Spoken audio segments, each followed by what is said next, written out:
శ్రీ విష్ణు రూపాయ నమశివాయ. కాశీలో ఒక బ్రాహ్మణుడు ఉండేవాడు. ఆయనకి 2 కొడుకులు.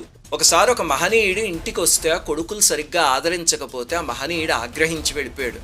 దాంతో తండ్రికి కోపం వచ్చి కొడుకుల్ని మీకు ఇంట్లో స్థానం లేదు అని బయటికి పంపించేస్తే అందులో కుమారుడు హిమాలయాల్లో పరమేశ్వరుడు గురించి ఘోరమైన తపస్సు చేస్తే చివరికి పరమేశ్వరుడు ప్రత్యక్షమయ్యాడు. మా తండ్రి ఇంట్లోంచి వెళ్ళగొట్టాడు, నాకు కైలాసంలో స్థానం ఇవ్వు అని అడిగితే శరీరం వదిలేశాక నా లోకంలో నివసిస్తావు అని శివుడు వరం ఇచ్చాడు. ఆ యువకుడు అందగాడు, శివానుగ్రహంతో వెలిగిపోయేవాడు.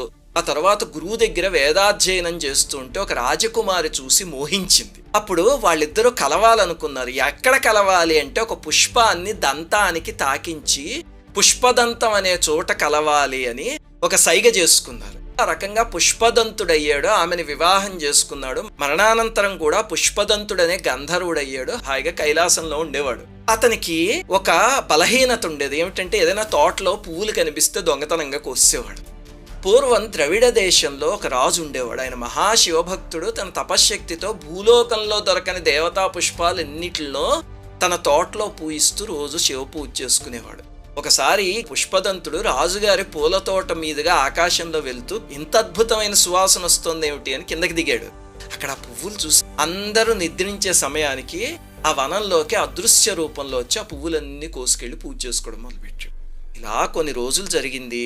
రోజు చూస్తే రాజుగారి పూజకి పువ్వులు ఉండట్లే, మాయమైపోతున్నాయి. భటుల్ని కాపలా పెడితే భటులు కళ్ళు తెరుచుకుని అలా రాత్రంతా చూసినా సరే ఎవరు వస్తున్నారో తెలియదు, పువ్వులు మాయమైపోతున్నాయి. ఎందుకంటే అదృశ్య రూపంలో వస్తున్నాడు కదా. అప్పుడు రాజుగారు ఒక ఉపాయం ఆలోచించి సేవకుల్ని పిలిచి శివ పూజ అయిపోయిన తర్వాత నిర్మాల్యం ఉంటుంది కదా, అది తీసుకెళ్లి ఆ తోట చుట్టూ చల్లమని చెప్పారు.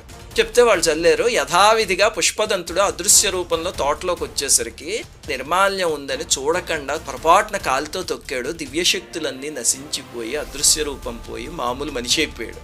అప్పుడు సైనికులు వచ్చి బంధించి కారాగారంలో పెట్టి కఠిన శిక్ష విధించారు. అప్పుడు పశ్చాత్తాపంతో అయ్యో నేను కైలాసంలో ఉండేవాడిని, ఈ చిన్న దొంగతనం అనే బలహీనత వల్ల అక్కడి నుంచి ఎంతకి జారిపోయానే అని బాధతో పరమేశ్వరుడి మీద స్తుతి చేశాడు. 31 శ్లోకాల స్తుతి. దాన్నే శివమహిమ్న స్తుతి అంటారు. ఆ స్తోత్రం చేశాక మొత్తం పాపాలన్నీ పోయి మళ్ళీ కైలాసానికి చేరిపోయాడు. రుద్రంతో సమానమైన శక్తి ఉన్న స్తోత్రం అది.